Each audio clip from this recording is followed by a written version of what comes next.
O governo de Deus sobre o tempo e as oportunidades. Que texto rico esse de Eclesiastes, quando Salomão fala: eu descobri mais outra coisa neste mundo. O mundo é uma eterna descoberta. A gente está sempre descobrindo coisas lindas, né? Que nem sempre são os corredores mais velozes que ganham as corridas. Nem sempre são os Bolts da vida. Nem sempre. Por quê, pastor? Nem sempre são os soldados mais valentes que ganham as batalhas. Nem sempre os Davis da vida vão derrubar um Golias com uma pedrinha. Né? Há casos, inclusive, que são específicos. Notei ainda que as pessoas mais sábias nem sempre têm o que comer. E que as mais inteligentes nem sempre ficam ricas. Isso não é... Quantos sábios aí? A Bíblia mesmo registra a história de um sábio que era pobre, esquecido, inclusive, mas salvou uma cidade. Então, você vê que tem muita gente sábia, que você pode se camarada, pelo conhecimento dele, você está ganhando muito dinheiro, né? São pobres. Depois, notei ainda que as pessoas mais capazes nem sempre alcançam altas posições. Por que isso, pastor? Porque tudo depende da sorte e da ocasião. Versículo 12. Que também o homem não conhece o seu tempo, como os peixes que se pescam com a rede maligna e como os passarinhos que se prendem com laço, assim se enlaçam também os filhos dos homens no mau tempo, quando cai de repente sobre eles. Agora o versículo 11 vai dizer assim: voltei-me e vi debaixo do sol que não é dos ligeiros a carreira, nem tampouco dos valentes a peleja, nem tampouco dos sábios o pão, nem ainda dos prudentes a riqueza, nem dos inteligentes o favor, mas que o tempo e a sorte pertencem... Bom, a expressão tempo e sorte ali está se referindo à sorte e à ocasião, à oportunidade. Então, todos nós temos a mesma oportunidade e o mesmo tempo. Amém? Sim ou não? Todos nós. Agora, quem está aproveitando bem o seu tempo e as suas oportunidades? Como diz no nosso pensamento de Maurício Lousada, a vida não oferece promessas nem garantias. A vida, ela apenas nos oferece possibilidades e oportunidades.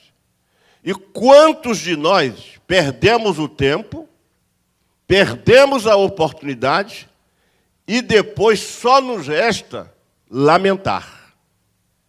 Sim ou não? Só lamentar. Por exemplo, eu me lamento de algumas coisas que eu perdi. Eu acredito que eu não sou sozinho no deserto.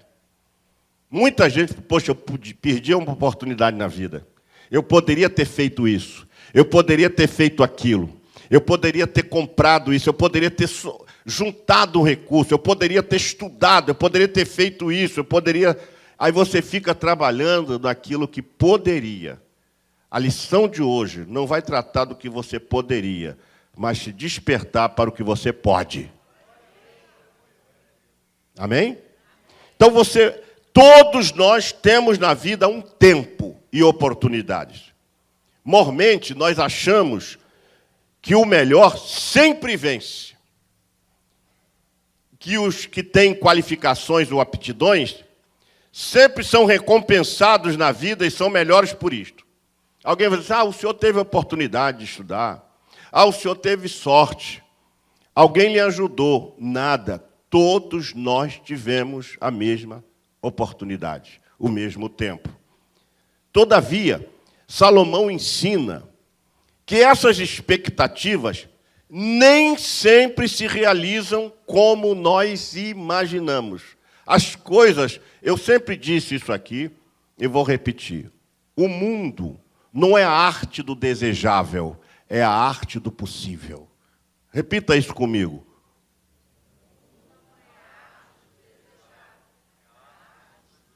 nem tudo também é possível para nós. Porque entra um aparato de situações que nos impedem de algumas coisas, mas outras nós poderíamos. Eu sempre quis estudar violão, eu queria ser um violonista, eu queria tocar violão bem.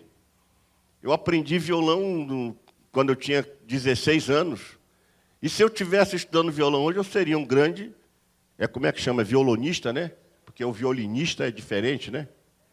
Então, eu deveria ter estudado. Eu perdi a oportunidade. Eu estudei francês até 1967. Se eu tivesse continuado o meu estudo de francês, cheguei a entrar na Aliança Francesa para estudar francês, aí desânimo bateu, eu larguei.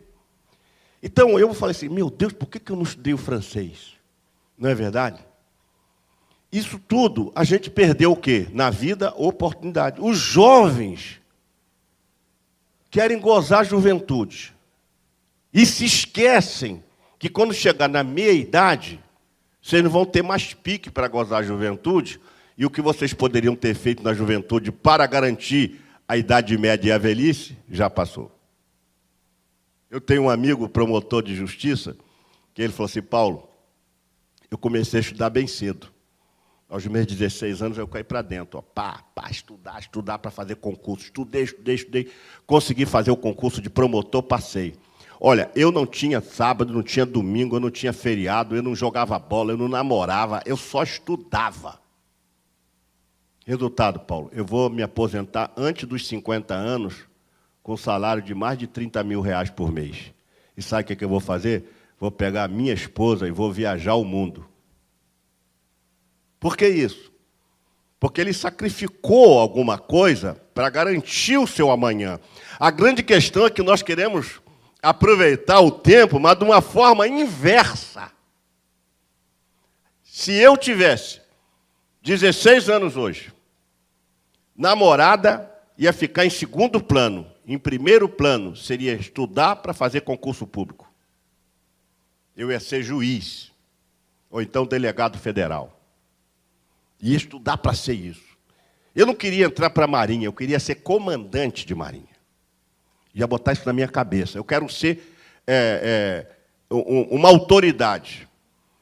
Mas a gente não pensa nisso quando a gente está na juventude, porque o tempo, as oportunidades e também a influência dos amigos sempre transformam os nossos pensamentos.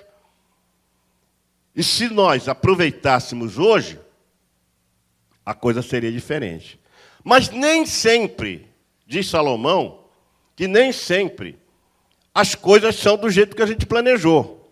Então, Salomão está dizendo o seguinte, os termos que ele usa aqui, ligeiros, valentes, sábios, prudentes e inteligentes, consistem em 5 qualidades que todos nós gostaríamos de possuir.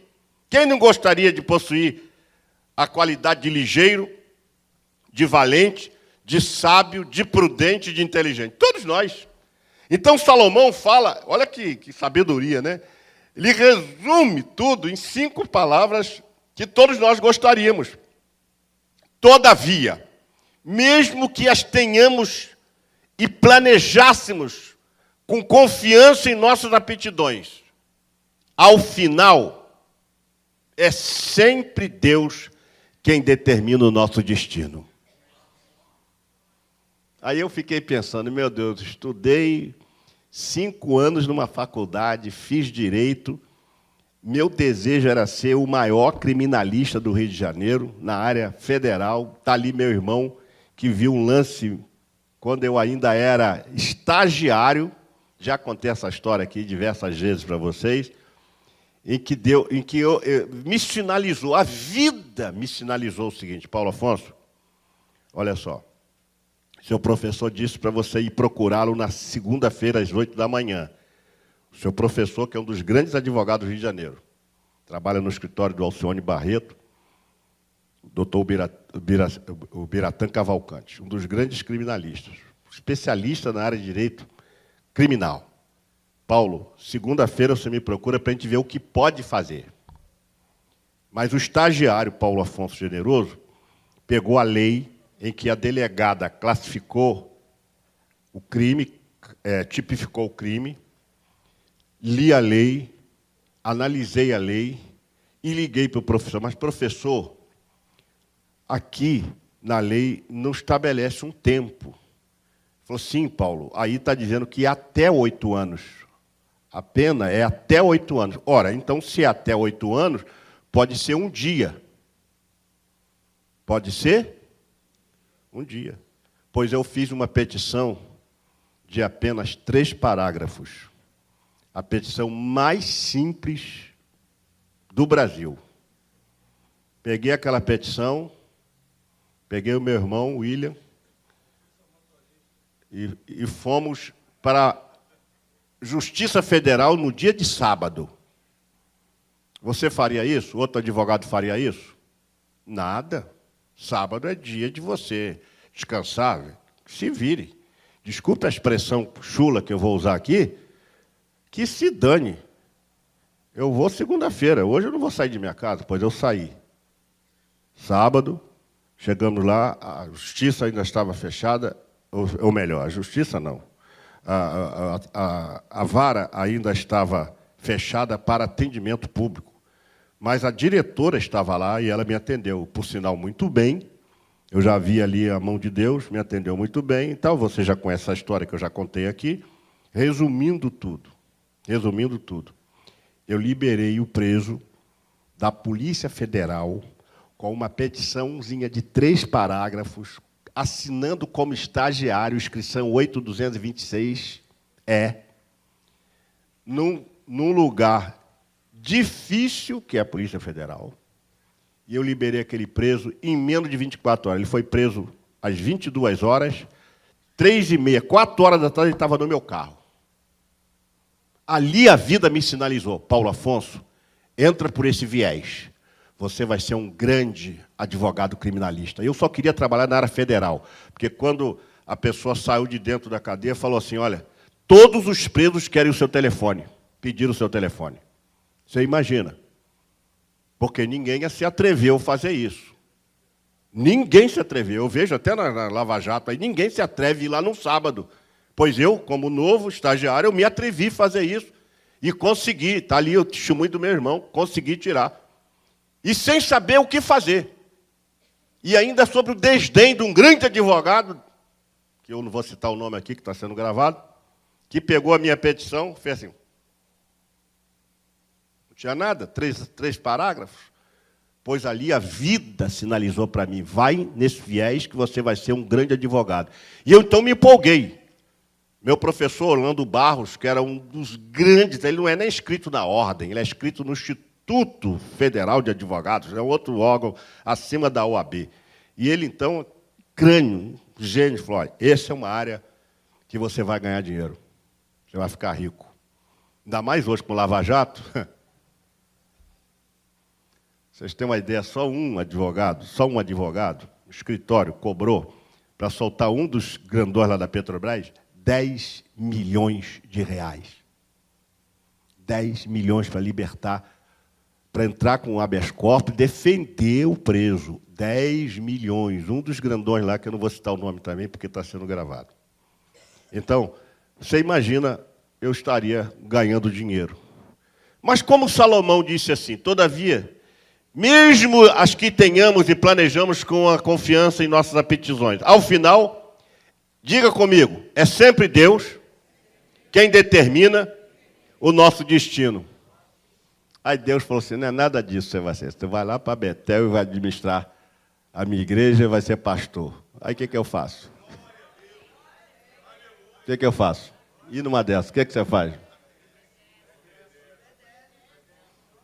Largar 23 anos de empresa, ganhando um bom salário, tendo uma boa projeção profissional.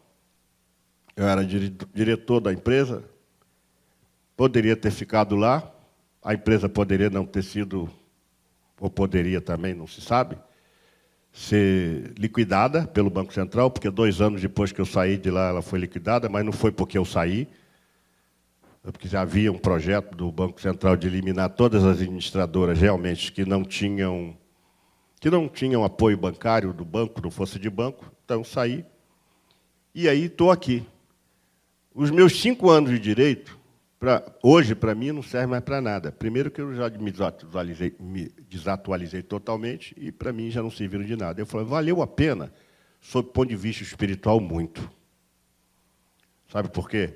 Porque eu prefiro estar no lugar, na direção de Deus, do que estar no melhor lugar fora da direção de Deus. Portanto, entregar o nosso destino nas mãos do Senhor, entregar os nossos sonhos nas mãos do Senhor, indica que Ele vai te conduzir, mas em dado momento, se Ele desviar a rota dele para o projeto que Ele tem com você, meu irmão, não discuta, porque Ele sabe o que está fazendo. Amém? Então, mesmo assim, todos tiveram que encarar a sua limitação e se render à dependência de Deus.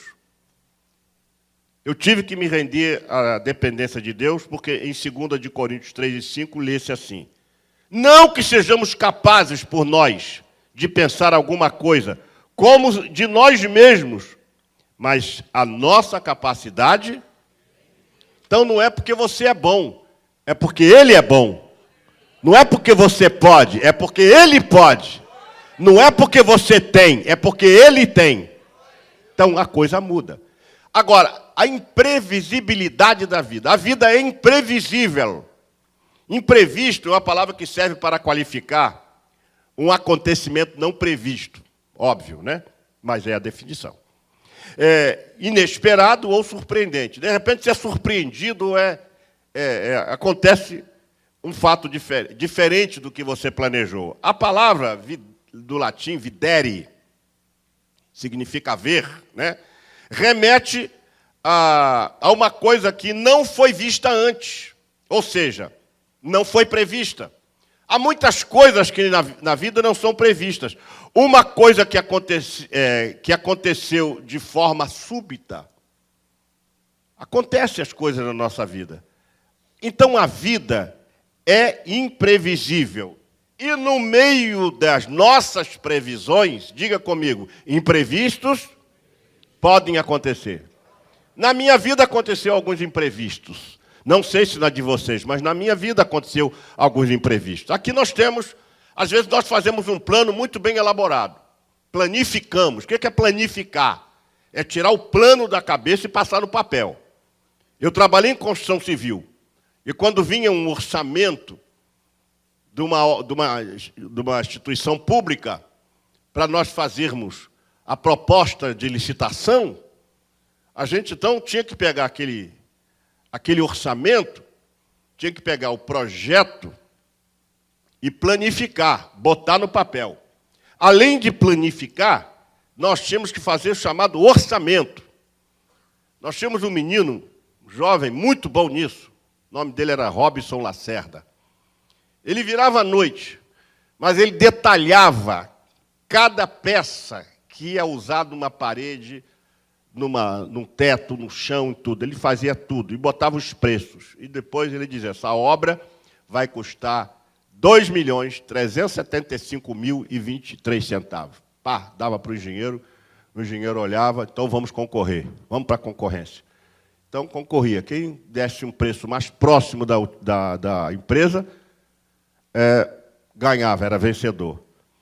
Então, o planejamento é isso. Você bota na sua cabeça, depois planifica no papel, bota no papel. Só que, às vezes, está tudo certinho, mas na hora da execução pode dar errado. Pode ou não pode? E aqui nós temos uma história. Esses meninos que planejaram uma escola maior, um espaço maior para eles, fizeram tudo direitinho. Ainda teve um que teve a inteligência de convidar o profeta para ir, mas no meio do corte, na hora da etapa de cortar os troncos, o machado afundou. E é aí que entra a ação de Deus. Repita isso comigo. Os nossos projetos, quando submetidos ao governo de Deus, podem falhar. Não esqueçam disso. Bom, mas eu entreguei na mão do Senhor. Mas pode falhar. Mas, diga comigo, mas Não é mais é feio, né? Mas, se falhar, ele nos socorrerá. E foi o que aconteceu. Aquele projeto estava todo certinho, vamos cortar madeira, vamos fazer um tempo, vamos habitar e tal. Na hora de cortar, o machado afundou, mas o profeta estava lá, e aí a coisa mudou, porque o profeta orou e Deus fez um milagre. Da mesma forma, quando Paulo fez o seu plano para ir para Roma. Ele queria ir para Roma, disse que ia a Roma, enfrentou todos os desafios, todas as profecias eram contra. Ele ia para Jerusalém, Jerusalém ia para Roma, e todo mundo disse, olha, Paulo, não vai. Ele falou, não, eu vou, e foi. No meio do caminho houve aquele acidente, está lá em Atos 27, versículo 14, diz que deu o Euroaquilão, o barco quase que foi a pique, Paulo perdeu até a esperança de se salvar. Então, o plano dele de ir a Roma parecia que ia ser frustrado, porque quando o navio se espatifou, bateu no arrecife e virou apenas pedacinhos de pau, Deus já tinha dito para Paulo assim, nenhuma alma perecerá. Agora, deu tudo errado. Não quer dizer que você vai montar uma empresa que está tudo indo bem, e de repente, pum, a empresa desaba. Aí você, poxa, mas Deus não está no negócio. Calma. Salomão disse aqui que pode acontecer imprevistos. A vida é imprevisível. Pode acontecer. Eu me lembro da época do cruzado. E muitos dos senhores devem se lembrar. Naquela época foi um problema sério. Porque muita gente começou a juntar dinheiro, e veio aquela ministra Zélia Cardoso de Mello, que baixou uma portaria sequestrando o dinheiro de todo mundo, e só tinha 50 cruzeiros na conta. Quem se lembra disso? Foi uma luta, não foi?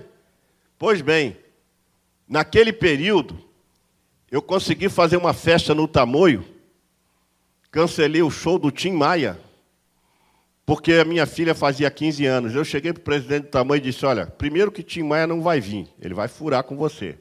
Segundo, eu tenho R$80 cruzeiros para te dar, para pagar o... E você não tem esse dinheiro aí, ninguém tem dinheiro hoje. Está todo mundo sem dinheiro, sim ou não? Todo mundo sem dinheiro. E eu tenho 80 cruzeiros, eu vou te dar 80 cruzeiros, você me aluga o salão. Eu vou fazer uma festa para 800 pessoas. E ele fechou comigo. Eu fiz uma festa para 800 pessoas, não sei quantas foram, mas eu fiz para 800 pessoas. Contratei um buffet, fizemos em 1990. Numa época que ninguém queria... Irmão, era difícil.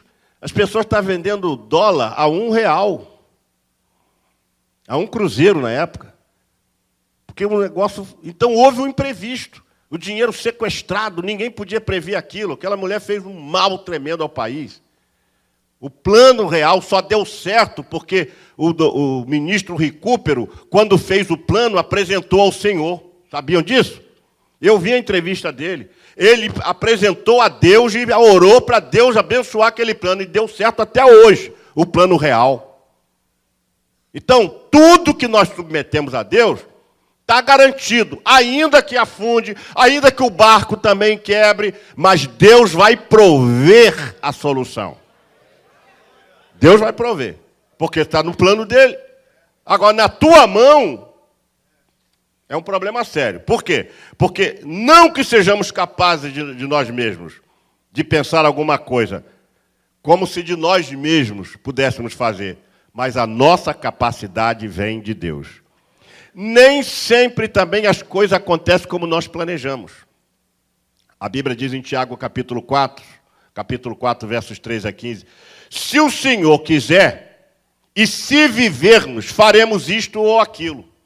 Essa deve ser a nossa proposição, essa deve ser a nossa palavra. Tem muita gente que fala assim, não, eu vou comprar uma loja, vou montar uma loja, vou fazer um negócio para mim. Espera aí.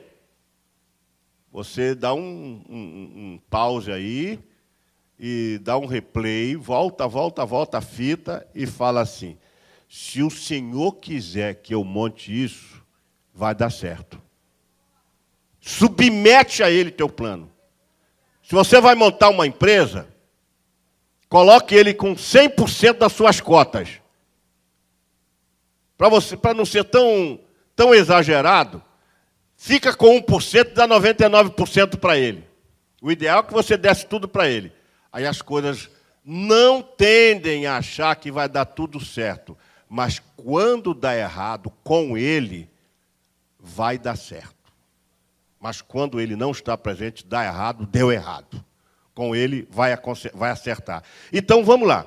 Se o Senhor quiser, e se vivermos, faremos isto ou aquilo. Ademais, nós não podemos nos estribar em nosso conhecimento, em nossa experiência e em nossas qualificações. Por quê, pastor? Primeiro, nossas qualificações não são um certificado de sucesso na vida. Não são. A vida mesmo registra isso. A uma, porque não sabemos o que vai acontecer amanhã. A duas, porque mesmo com elas, podemos sofrer fracassos em função de fatores fora do controle. Então, nem sempre as coisas vão ser como nós planejamos. Primeiro, nossas qualificações não são certificado de sucesso na vida. Quantos advogados estão trabalhando na Conlurb, né? Conlurb, estão trabalhando. Quantos formados pela faculdade estão trabalhando em lojas, como vendedores? Sim ou não? Quanta gente? Aí eu vou ser médico, vou ser isso, vou ser... Tudo bem, os médicos têm uma tendência realmente a ser médico, né? Mas há algumas outras profissões que são um pouco genéricas. Por exemplo, fazer advocacia hoje, eu não aconselho. Administração, também não aconselho.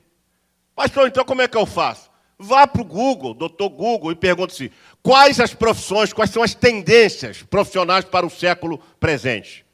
Ele vai te dizer. Nós temos uma jovem aqui da igreja que ela queria ser diplomata. Hoje ela está trabalhando na Inglaterra, na embaixada americana. Falou inglês, fala bem o inglês, tem uma grande chance de encontrar oportunidade. Tive uma moça que nos visitou aqui, ela fala 5 idiomas. Jovem, 5 idiomas. Ela fez só um teste, mandou o currículo dela para a Petrobras. Em 1 hora, recebeu convites. Em 1 hora. Então, isso atesta, entre aspas, que as nossas qualificações são sucesso, mas não é.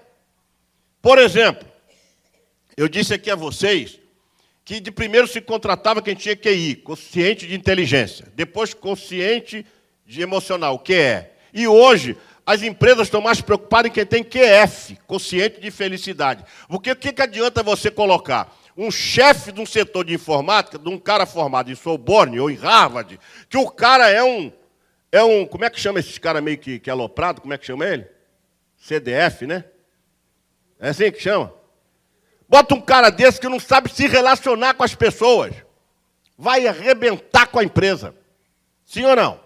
Não sabe se relacionar. Então ele tem qualificação, mas isso não é garantia de sucesso. A empresa vai ver, poxa, eu não vou prejudicar 20, 30 funcionários, ou sei lá quantos, por conta desse cabeçudo, que ele tem toda a informação, mas não sabe lidar com as pessoas. Ele não é feliz, ele é um cara complicado, é um nerd da vida. Então, tira ele aí, vamos trocar. Então, nem sempre. Então, há uma, porque nós não sabemos o que vai acontecer. De repente, está dando tudo certo e vai dar tudo errado. Então, nós devemos entender que se Deus estiver no governo das nossas qualificações, muda tudo. Amém? Porque ainda que Deus tire você lá do topo e te coloque lá embaixo, é lá embaixo que você vai ter sucesso. Porque Ele sabe de todas as coisas. Segundo, não podemos nos estribar em nossas aptidões, sorte ou destino, mas na providência divina. Você não... O que é a sorte, pastor? O que é a sorte? A questão de sorte e azar é muito discutido. Eu até escrevi um assunto sobre isso.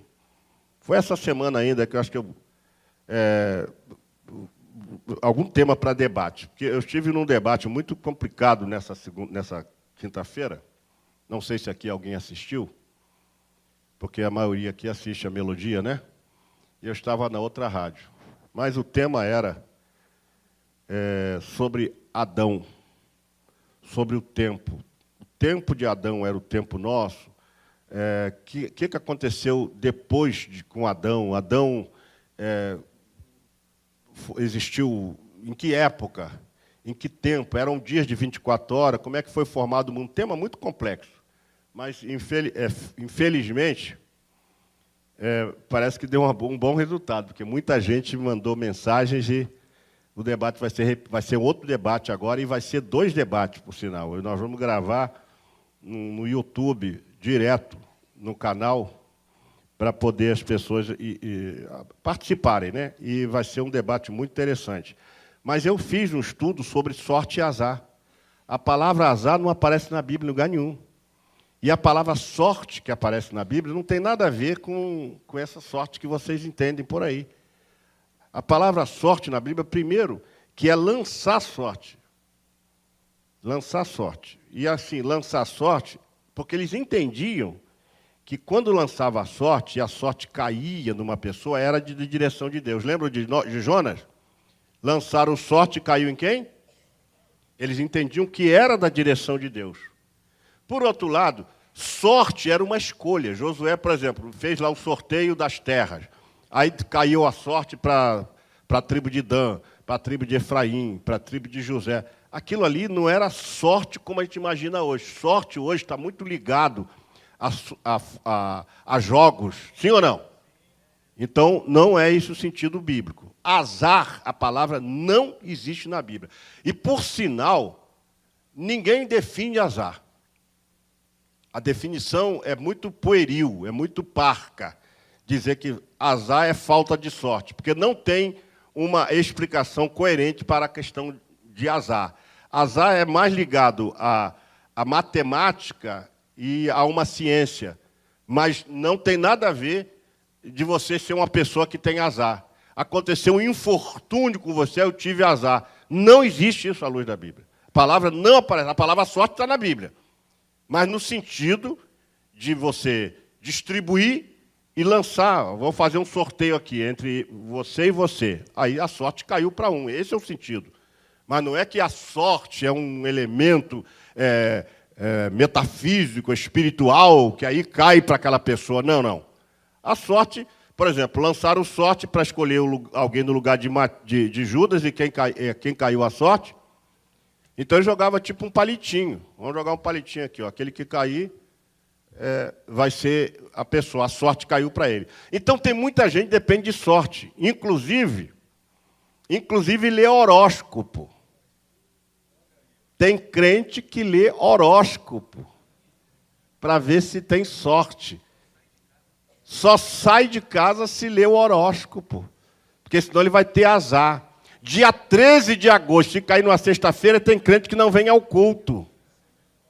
Não passa debaixo da escada. Se vê um gato preto, sangue de Jesus, ainda faz cruz, credo. Isso não existe, faz sinal da cruz e tudo. Então, isso não existe. Nós não podemos nos estribar em nossas aptidões. Você não pode fundamentar na sua aptidão, na sua qualificação, seu conhecimento, na sorte ou destino. Não existe essa questão de destino sob a ótica que as pessoas imaginam. Mas existe a providência de Deus. Amém? O que é, pastor, a providência de Deus? É o cuidado de Deus pela sua vida. Diga comigo, Deus tem cuidado de nós. Ainda mais você que é filho. Fala para o teu irmão, e você que é filho, então ele está cuidando mesmo. Então nós não podemos. Este é um termo teológico que se refere ao poder supremo. O que é providência de Deus? É a superintendência de Deus. É Deus superintendendo, Deus colocando o seu controle. É a agência de Deus sobre o evento das nossas vidas, sobre tudo que acontece nas nossas vidas. Além disso, é a influência de Deus também no futuro. O que é a providência divina? Repita comigo. É a influência de Deus no futuro. Quando Deus está influenciando o seu futuro e influindo no seu futuro, Ele está usando de providência divina, em que Ele decide o que irá acontecer no futuro e que nada acontece sem a sua permissão. Outra coisa importante, Providência significa o amor sábio e cuidadoso de Deus, que nos protege, nos conserva e transforma a história do mundo e das pessoas. Há muitas coisas que estão acontecendo na sua vida pela providência de Deus. Deus já te livrou de muitas situações que você nem imagina, porque Ele tem cuidado de você. É de bom alvitre que a gente continue diariamente agradecendo a Deus os livramentos invisíveis que Ele nos deu. Enquanto alguém estava te espreitando para te assaltar, Deus estava cuidando para te livrar. Você não percebeu isso, você parou teu carro, alguém estava na espreita para te assaltar. Mas o cuidado de Deus fez você escapar daquilo.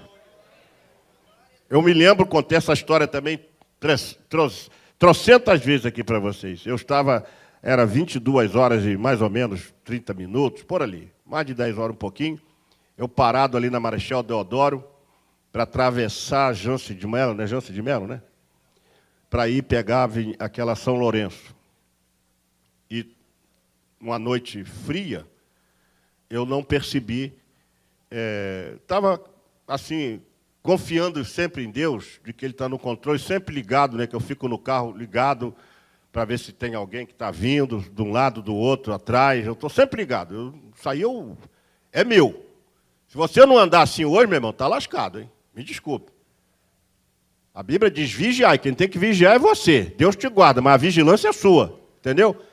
Eu estou lá ligado, lá, daqui a pouco o sinal abre. Eu tanto ficar preocupado com o assaltante, o sinal abre. Quando o sinal abriu, eu demorei um pouquinho, alguns segundos. Já viu aquele motorista que fica apressado, que já fica na buzina? E o cara, bip. Eu olhei pelo retrovisor, agora só para contrariar o que eu não vou. Pum, pisei no freio. Aquilo ali foi uma ação divina. Até hoje, irmãos, eu conto esse testemunho, que quando eu pisei no freio, foi questão de segundo, passa um carro da Limpaté a uns 80 ou mais quilômetros por hora. Eu falei assim, meu Deus, muito obrigado, Senhor. Deus usou ali o meu temperamento. Deus usa o seu temperamento também. Se não fosse o meu temperamento, que eu sou meio pavio curto, então é assim, eu sou um cara meio que busca ser correto em tudo. Sinal abriu, eu estou indo. Agora, se o nego ficar buzinando atrás de mim e falar, agora que eu não vou. Sabe que eu estou de brincadeira? Eu estou ligado. Ficar buzinando atrás de mim, eu não gosto. O negócio de ficar piscando para mim, o negócio de piscar, pisca para a mulher, da sua mulher. Para mim, não. Eu não gosto de ninguém ficar piscando atrás de mim, assim, piscando, que aí eu não sai mesmo. O negócio de estar piscando. Isso é muito para garoto ficar piscando para mim. Não tem mais isso, né? Agora manda zap, manda você de comer. Na época a gente piscava, passava na rua, dava uma piscada, não era assim? Os coroas não faziam assim? Né, Luiz? Aquelas garotinhas lá do colégio, a gente passava, dava uma piscada de olho assim. Hoje não tem mais isso. Mas quando eu fiz isso, passou um carro da Limpaté. Irmãos, ele ia me jogar, tudo bem. Eu sei que eu ia escapar, sabe onde que eles iam me jogar? Lá na frente do corpo de bombeiro. Pela velocidade. Ia me jogar na frente do corpo de bombeiro. Agora, se eu escaparia, só Deus sabe, né? Então, são o que isso? Diga comigo, providência divina. Diga comigo, providência divina. Outra coisa, Deus não somente conhece os eventos, olha isso aqui, que isso é teológico, hein? Deus não só conhece os eventos de pessoas futuras, mas também sabe das possibilidades futuras. Preste atenção nisso. Isso é teologia purinha. Deus sabe de quê?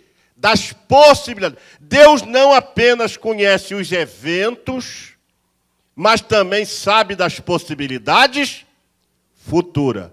Pastor, aonde está isso na Bíblia? Davi, estando em Keila, perguntou a Deus se Saul desceria contra ele e se o povo entregaria em suas mãos. Ele disse, descerá e entregará. Sabe o que é isso? Possibilidade futura. Possibilidade. Não tinha o evento realizado. O fato em si não havia sido consumado. Era uma possibilidade de. Pois bem, Deus não só conhece os fatos futuros, como Deus conhece as possibilidades futuras. Guarde isso. Isso é teologia purinha. Quem está entendendo? Então Davi vai para Deus e pergunta: se o povo me entregará, Saul vai chegar aqui? Aí Deus fala: se vai. Então o que Davi fez? Sabendo, por indicação e orientação de Deus, das possibilidades futuras, Davi foi embora. Se fosse outro, ia falar assim: não, Deus vai me livrar. Mas Deus já está te livrando, Deus já está te dando, entregará. Ou seja, Deus já está te dizendo assim, ó, vai acontecer.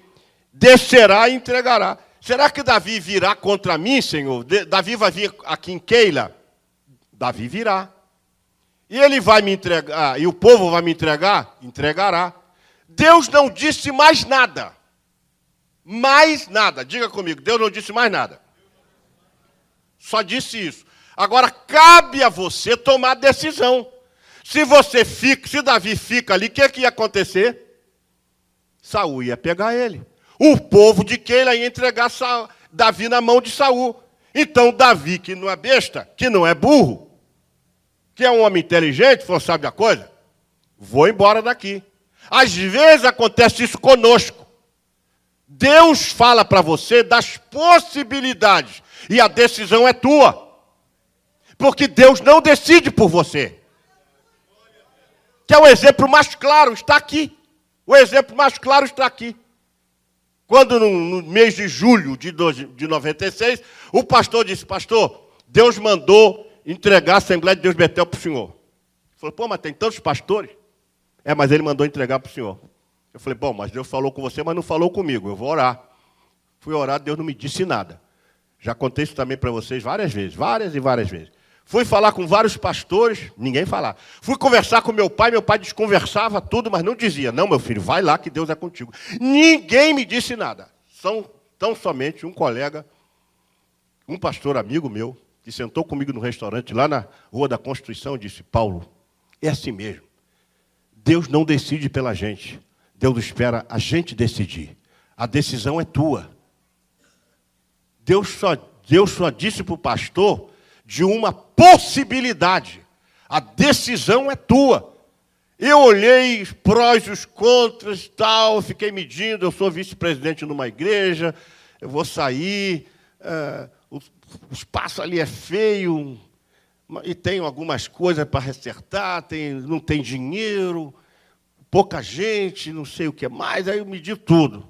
Eu falei: bom, mas se Deus está dando uma luz para isso, se Deus está me chamando, Ele vai prover todas as coisas. Eu não preciso provar mais nada, preciso? Pois bem, eu falei assim: então aceito. Eu aceito.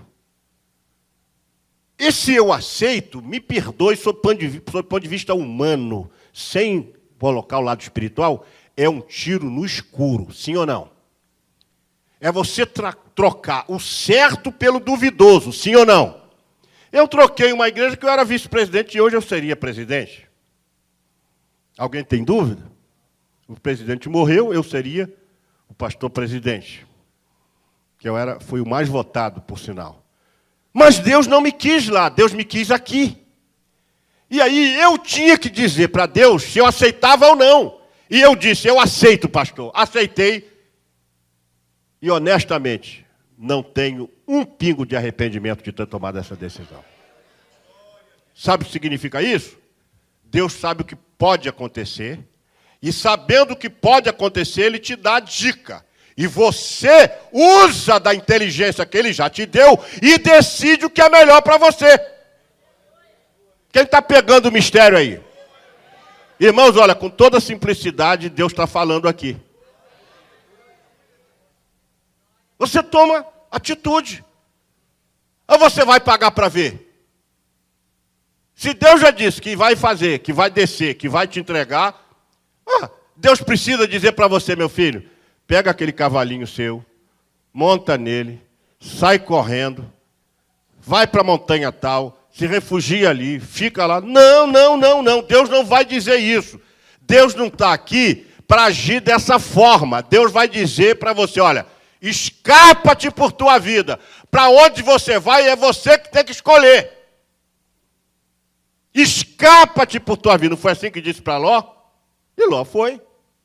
Por sinal, ele encontrou uma caverna e se encontrou. Claro, senão Deus está anulando o que Ele já nos deu, a capacidade que nós já temos aqui, ó, na nossa cachola. E Deus não anula isso, Deus respeita isso. Tanto respeita que quando eles começaram a construir uma torre, Deus falou assim, ó, vamos descer e vamos confundir, senão os caras vão construir mesmo.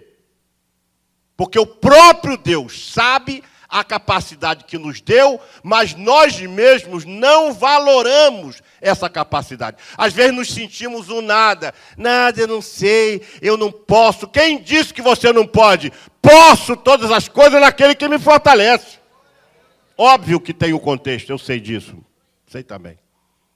Então, continuando aqui, Deus rege o mundo e não há destino. Presta atenção.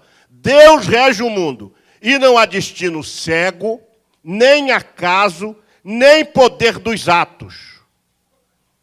Todos nós estamos debaixo das suas poderosas mãos, em seus braços, pois Ele é o Pai providente, ou seja, ninguém está predestinado a sofrer, a viver na miséria ou à margem da lei e da sociedade. Isso são consequências das nossas escolhas. Não foi Deus que escolheu as pessoas serem miseráveis. Não, por que não, pastor? Porque Deus rege o mundo e não há... esse é o destino dele. É o destino dela. Já estava destinado. Não existe destino. Não existe acaso. Não existe poder dos astros também. Não existe. Os astros é que regem. Nada, não tem astro nenhum que rege, irmão. Quem nos rege é o Senhor, nosso Deus. É Ele que nos rege. Então, estamos debaixo da mão de um Pai providente e ninguém está predestinado a sofrer, a viver na miséria, à margem da lei, da sociedade. Isto são consequências das nossas escolhas. Somos nós que escolhemos. Nós plantamos abacate e queremos colher laranja. Plantamos tangerina e queremos colher mamão, aí não dá certo, irmãos. A lei da física não permite. Então, se você não estudou, como é que você vai querer também receber uma grande oportunidade num trabalho? Hoje, quem não fala determinada língua não consegue oportunidade. Então, o que temos que fazer? Temos que estar pronto. Faça a sua parte, que Deus vai fazer a dele. Agora, se você não faz a sua parte, achando também, como tem uma galera aí, igual aconteceu com o irmão, que foi para o monte para orar, para Deus dar uma bênção para ele. Ficou 21 dias, levou uma tenda assim... Tenda não, como é que chama aquilo?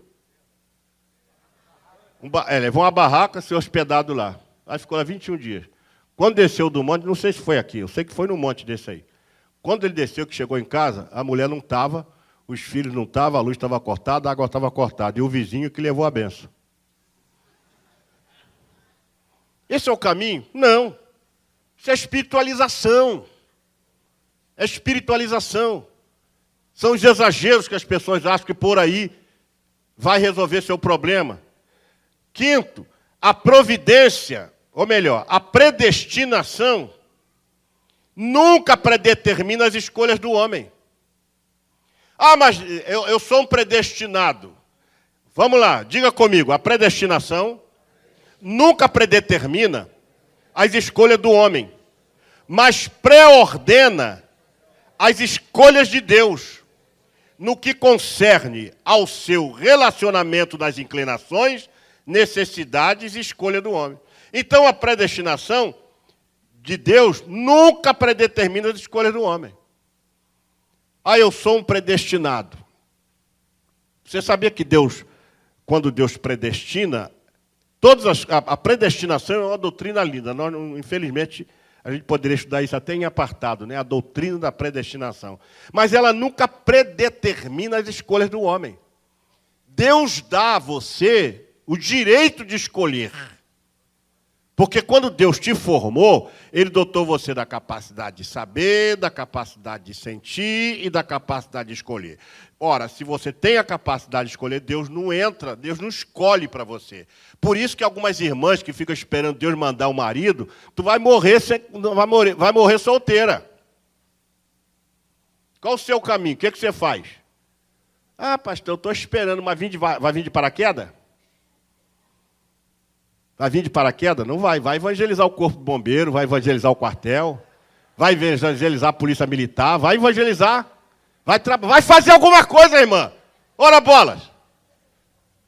Faça alguma coisa, você acha que vai cair do céu? A gente já está naquela era das cordonizes. Ou melhor, do maná. Ainda vai cair maná? Nada. O meu pai trabalha até agora e eu também. Ele faz alguma coisa e o meu pai também faz. Então você tem que fazer alguma coisa. As irmãs ficam assim, aí eu vejo as irmãs botar no Face lá, eu estou sozinha, pastor. Falando, você não está sozinha, você está livre, porque o homem é um problema sério. Sim ou não? As mulheres que o digam, irmão. Ei, mulheres, vocês concordam? Pois é, mas vocês gostam, né? Vocês gostam de problema. Homem não é fácil não, irmão. Como Deus controla a nossa vida? Bom, Deus controla as circunstâncias externas de um homem pela sua divina providência e trabalha o coração do homem através da ação do Espírito Santo. Ele pode impedir que o homem faça certas escolhas, privando de sua vida, antes que ele seja confrontado com a necessidade de escolher.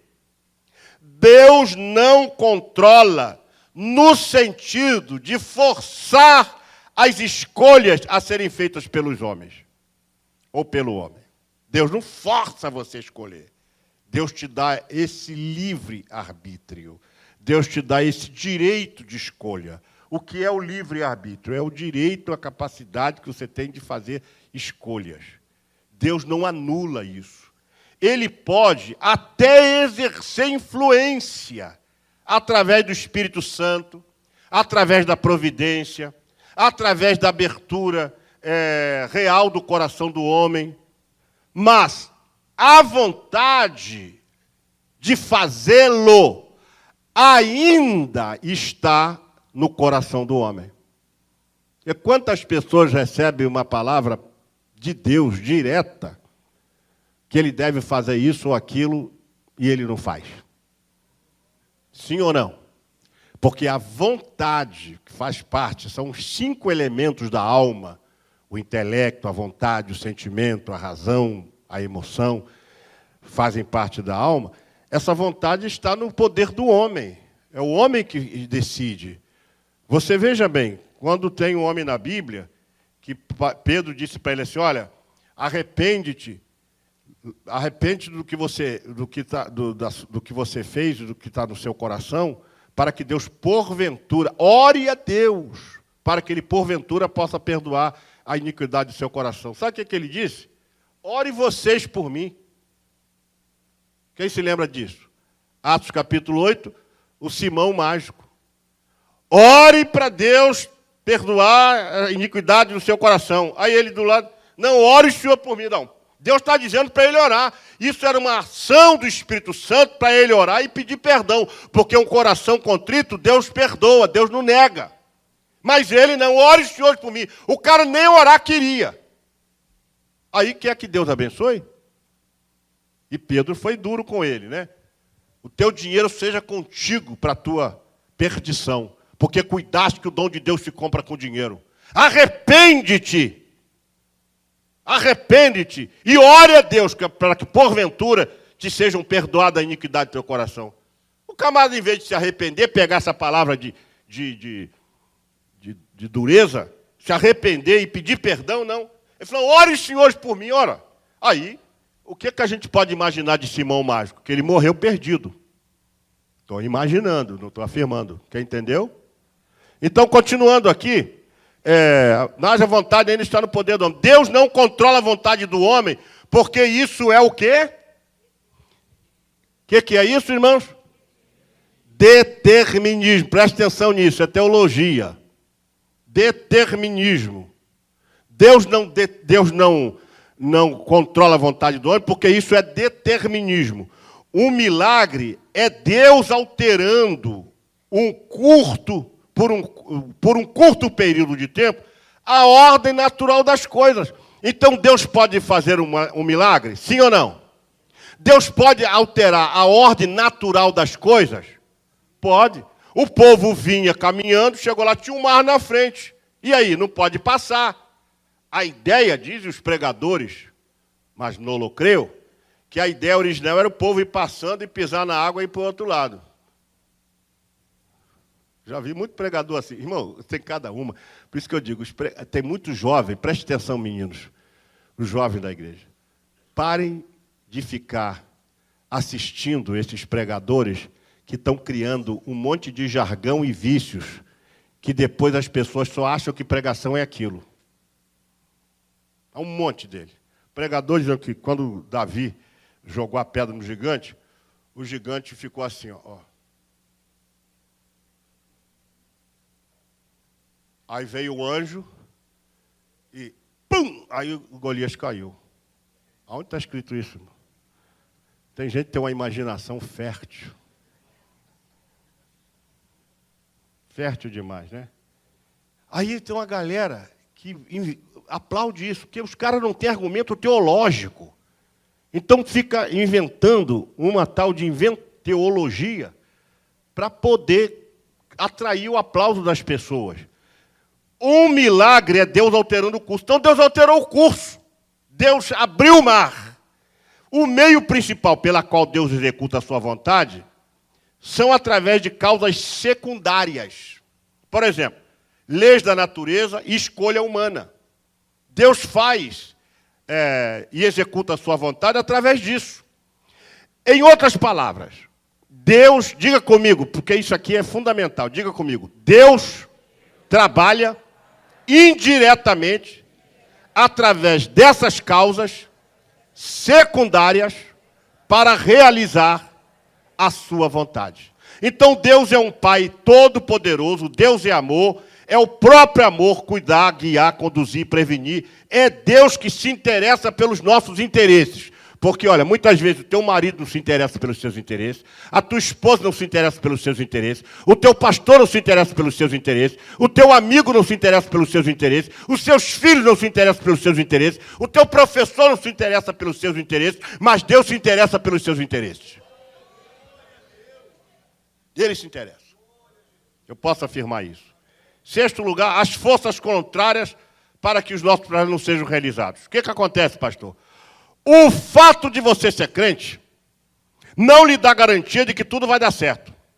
Isto é uma farsa do evangelho da prosperidade. Dizer que tudo vai dar certo. Que você é cabeça e não cauda. Que tudo posso naquele que me fortalece. Aí usa esses termos isolados e fala assim, não, se está tudo dando errado na sua vida, é porque Deus não está na tua vida. Tem um encosto, tem um espírito, tem um demônio aí. Você tem que fazer 7 dias de campanha. Você tem que trazer uma oferta de 10 mil reais para começar a mudar a sua história. Para começar, depois tem que trazer 20. Então aí o crente fica apavorado. Ele já está no meio de um vendaval. Já está numa situação crítica. Aí vem um pastor, um líder, um pregador e diz que Deus não está com você porque está dando tudo errado. Então, meus irmãos, Paulo não tinha a presença de Deus na vida dele. Porque dava tudo errado na vida de Paulo. Tudo que Paulo fazia dava errado. Paulo vai expulsar demônio de uma mulher e acaba sendo preso. E colocado numa posição. Tudo que Paulo fazia dava errado. Paulo chegava, tinha briga, tinha sedição. Paulo foi no navio, o navio afundou. Passou 3 noites, lá segundo ele, 3 noites agora, fugiu a memória, se foi 1 ou 3 noites, mas ele fala lá em 2 de Coríntios 11, 26 em diante, ele fala assim, em perigo de riso, em perigo de salteadores, em perigo de falsos irmãos, em vários tipos de perigo. E Paulo só tinha problema, mas no final da história dele, ele falou assim, olha pessoal, estou indo embora, porque eu não aguento mais de tanto problema, Deus vai me levar para me livrar, coisa nenhuma. Ele fala assim, combati o bom combate. combati o bom combate. Diga comigo, a vida é um constante combate. E só os verdadeiros combatentes vencem esta vida e vão até o final. Então, preste atenção nisso. Crente também sofre, crente também bate com o carro, crente perde o emprego, crente dá topada na rua, arranca a unha, crente é assaltado, crente sofre perdas na família, crente passa por angústias, passa por sofrimento, passa por depressão, sofre calúnia, sofre decepção e etc. Desemprego e tudo mais. Crente não tem carteirinha de isenção de problema na sua vida. Crente não tem um selo, uma chancela de que ele é imune a problemas. Crente precisa entender que os problemas são estímulos para a gente acreditar que o amanhã será melhor. Crente precisa entender que dificuldades são estímulos para os que sabem lutar. Crente precisa entender que nós estamos neste mundo e que a nossa esperança não está somente aqui. Mas Paulo disse, se esperarmos somente nesta vida, somos os mais miseráveis dos homens. Sabe por que tem um monte de miserável? Por conta disso. A nossa expectativa é só aqui. Eu, irmão, estou me lixando para os problemas que nós temos que viver aqui, conquanto o céu me espera um dia de braços abertos. Muitos dos senhores não passaram 10% dos problemas que eu enfrentei e que ainda enfrento. Mas sabe de uma coisa? São esses problemas que me jogam para cima. Eles me fazem aprender a confiar mais em Deus, a ter mais segurança na providência divina, a saber que, se não fosse o Senhor, já os nossos inimigos nos teriam engolidos vivos. Mas aprova o Senhor nos guardar. Ah, pastor, é porque o Senhor não passa a prova que eu passo, eu estou sem dinheiro. Mas quem disse que crente, para ser crente, tem que ter dinheiro? Nem no 1 de Generosos está escrito isso. Nem no livro de 1 Heresias também fala isso. Então, Paulo diz assim, quem nos separará do amor de Cristo? Por amor de ti, somos entregues à morte todo dia. Diga comigo, somos entregues à morte. Todo dia. Somos reputados como ovelha ao matadouro. Mas em todas estas coisas, somos mais do que vencedores por aquele que nos amou. Então esse negócio de crente, você sabe, pastor, eu estou indo embora da igreja, porque essa igreja aqui, eu estou aqui há 5 anos, não melhorei de vida. E quem disse que a igreja foi fundada para você melhorar de vida? Aonde está escrito isso? A igreja foi fundada para acolher você nessa hora que você está vivendo dificuldade e dizer para você, Cristo salva, cura e batiza com o Espírito Santo e te leva para o céu. Ninguém aqui anda com a carteirinha pendurada no pescoço. Eu estou imune e isento de lutas. Mas as lutas fazem parte desta vida. Isso faz aumentar a nossa esperança. E a gente clamar, vem logo Jesus, vem logo. Maranata, a hora vem. Ora, lá em João já se falava isso, imagina hoje. Né? Ora vem, Senhor Jesus. Jesus está voltando e vai nos levar para a sua glória. E aí todo esse sofrimento, a vida temporal não se compara à vida eterna que teremos na glória. E aqui, não vai dar tempo nem de a gente falar isso, né? A verdadeira crença do crente é na providência divina. O cristão deve rejeitar certas crenças e filosofias que geram conflitos, dúvidas e embates no que tange ao tempo e à oportunidade no curso da vida. Por exemplo, o fatalismo. Esquece o fatalismo. O que é isso, pastor? O fatalismo é aquela crença de que tudo que acontece na sua vida está predeterminado. Ainda tem crente que crê nisso, viu, irmão? Será que aqui tem alguém que crê nisso? Não, né?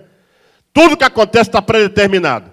E que faz parte do famoso destino. Ah, essa é a minha sina. Eu via muito isso quando era garoto. Essa é a minha sina. Não é isso? A sina dele é essa, que não existe sina, não existe destino. Nós podemos influenciar, ou melhor, e que nós não podemos influenciar esses acontecimentos de jeito algum. Então, fatalismo, é o que está escrito aqui, essa crença de que nós não podemos influenciar, né, o que vai acontecer na nossa vida. Tem crente que acredita em fatalismo, tem crente que acredita em determinismo. Nós já falamos lá em cima, mas aqui diz crença de que tudo, inclusive nossas vontades e escolhas, são fruto de acontecimentos anteriores. Você está pagando o pato do seu pai, do seu avô, do seu bisavô, do seu triavô e do seu tataravô. Quem que disse isso? Não existe maldição hereditária na vida do crente. Pode existir maldição genética. Mas maldição hereditária, repita comigo, não existe maldição hereditária na vida do crente. Não é porque o pai comeu doce que o filho vai nascer com dente cariado. Fala sério. Não é isso, irmão Marcos? Ainda tem crente que acredita nesse negócio. Crença de que tudo, inclusive nossas vontades e escolhas, são fruto de acontecimento. Sorte. Já expliquei sorte, vou pular aqui. Porque a sorte é lançada no colo. Mas a decisão vem do Senhor. Olha o que Salomão está dizendo em Provérbios 16 e 33.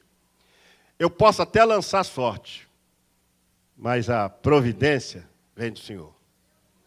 É Ele que vai determinar. Porque os discípulos lançaram sorte para escolher Matias, mas a decisão foi de Deus. Interessante que você não vê nada mais depois de falar de Matias. Eu não vejo um milagre feito por Matias, uma pregação de Matias, eu não vejo nada. Eu soube que o Matias, por uma leitura, foi para a Etiópia, mas não se vê falar de Matias. Por quê? Aí entra minha observação, minha. Porque Deus não queria Matias como 12º apóstolo. Deus queria o apóstolo Paulo. Por isso ele vai dizer que Deus me escolheu. Eu, Paulo, apóstolo no Senhor. Matias, você não vê nada. Não se fala de Matias, a não ser ali, só 2 vezes na Bíblia. Aqui, então, sorte. Azar faz parte da cultura. Azar é citada pela ciência da biologia e matemática. Não tem nada a ver na vida do crente, a Bíblia não fala de azar. A Bíblia sequer menciona essa palavra. Por que você acha que tem azar na vida, irmã? Se fosse assim, Paulo era um azarado. Se fosse assim, os discípulos eram azarados. Não existe a palavra azar. Presciência é um aspecto, diga comigo, é um aspecto, e essa palavra é bonita, né, irmão? Aspecto.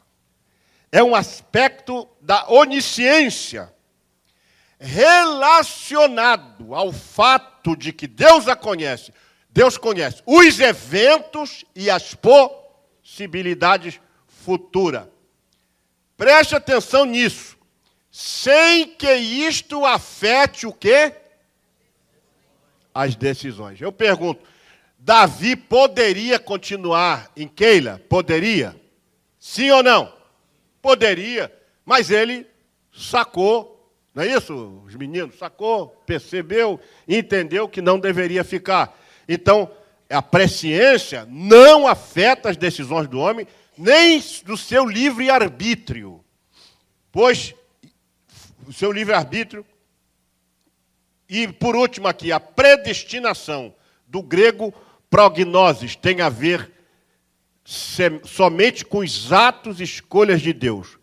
Porém, muitas das vezes, os atos de Deus são determinados pelas escolhas do homem. Ou Deus agirá de tal forma que influirá na atitude do homem responsável por todas as suas decisões que tomar. O exemplo mais clássico para isso é o homem que resolve pular do prédio, do 3º andar. Ele pode pular do 3º andar, sim ou não? O 3º andar é muito baixinho, vamos aumentar aí, 13º andar. A decisão não é dele? Você acha que Deus vai salvar ele se ele pular? Hã? Deus vai salvar ele? Irmão, ele vai transgredir uma lei. Ele vai violar uma lei. Qual era a lei? Vocês que estudam geografia, matemática, ciências, vocês que estudam inglês, qual é a lei? A lei da gravidade. Ele vai transgredir uma lei, então ele vai assumir o ônus disso. Se ele pular no 13º andar, vai se esborrachar lá embaixo. Então, isso é o aspecto científico. Transgredir uma lei vai pular. Por outro lado, a Bíblia diz, não tentarás ao Senhor, teu Deus. Ah, eu vou fazer prova de Deus. Quer ver, irmão, que eu vou fazer prova de Deus? Eu vou sair correndo aqui, vou andar por cima disso aqui, vou sair lá do outro lado. Você acha que eu sou besta? Então, não faça isso, porque Deus sabe que você vai quebrar a cara, porque você está violando. Ninguém vai andar sobre as águas. Ele morreu afogado.